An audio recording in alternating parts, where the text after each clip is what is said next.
Bienvenue dans Sequoia, le journal du développement durable. Avec 519 véhicules pour 1000 habitants, la Martinique est le département d'outre-mer où le nombre de véhicules est le plus élevé. Chaque jour, ils sont plus de 100 000 à circuler entre Fort-de-France et le Lamentin, occasionnant ainsi une véritable congestion du centre-ville. La région Martinique a donc décidé de promouvoir un projet de transport collectif en site propre. Ce premier TCSP en outre-mer doit permettre d'offrir des solutions de transport public modernes, mais surtout de réduire les émissions de gaz à effet de serre par la mise en service d'un bus à haut niveau de service. Reportage. La Martinique est pionnière en Outre-mer et son projet de transport collectif en site propre montre le chemin à suivre dans les autres territoires insulaires où la problématique du déplacement reste entière et où les nuisances liées au transport peinent à trouver des solutions. La région Martinique, elle, a opté pour un bus à haut niveau de service dont bénéficient très peu de villes, 24 mètres de long, pouvant accueillir 140 places, accessible aux personnes à mobilité réduite. Ce nouveau mode de transport proposé dans l'agglomération foyalaise a de quoi séduire. La population attend ce projet avec impatience parce qu'aujourd'hui, on voit bien que les transports en commun de voyageurs ne sont pas performants. Et l'idée, c'est d'amener plus de Martiniquais dans les transports en commun.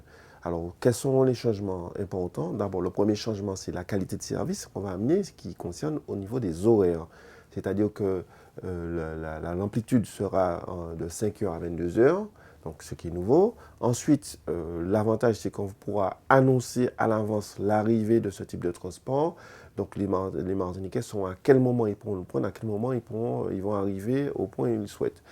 Deuxième chose, c'est que aussi il y aura un changement concernant les habitudes, c'est-à-dire qu'il faudra que le Martiniquais puisse intégrer ce qu'on appelle la rupture de charge, c'est-à-dire qu'il va prendre un TCSP, mais il pourra aussi, avec le même titre de transport, prendre un autre titre de transport qui pourra, dans un premier temps, qui sera les bus qu'on voit, les bus mosaïques, mais très rapidement, on pense arriver aussi au transport maritime. Que le transport interrad et le transport maritime qui, je pense, dans les années à venir, ne va pas se limiter seulement au transport interrad. Et puis, très vite, arriver au changement avec les taxis collectifs. Donc. Il s'agira d'arriver à terme à un service de billettique unique avec des titres de transport sans contact. Sur le terrain, c'est un immense chantier qui se poursuit. Un chantier qui, en 8 ans, aurait généré plus de 2000 emplois pour réaliser les aménagements que demande ce TCSP. Mais un chantier pour lequel les promoteurs du projet se sont montrés exigeants pour en limiter les nuisances. On a mis des clauses quand même assez draconiennes pour forcer les entreprises à respecter la réglementation en vigueur. Ensuite, dans le projet lui-même, le bâtiment qui va accueillir les bus après leur service, c'est un bâtiment qui va être haute qualité environnementale, avec des panneaux photovoltaïques, avec des traitements des eaux, avec un traitement particulier pour l'isolation du bâtiment. Et puis, bien évidemment, le bus à haut niveau de service, qui lui, c'est un moteur hybride. Il va essentiellement rouler avec un moteur électrique et un petit moteur diesel qui sera là uniquement pour recharger les batteries. Donc, diminution des nuisances sonores et bien évidemment, diminution des émissions de gaz à effet de serre.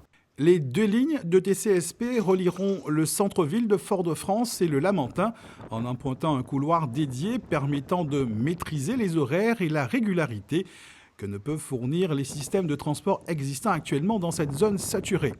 Les 14 km de voies express seront bientôt finalisés, mais déjà, la région Martinique pense aux extensions du TCSP en direction du Robert dans le nord Atlantique, à Shelcher dans le nord Caraïbes et dans le sud, à Rivière-Salée.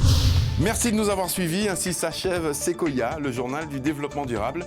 Et n'oubliez pas, la planète est notre île. Protégeons-la.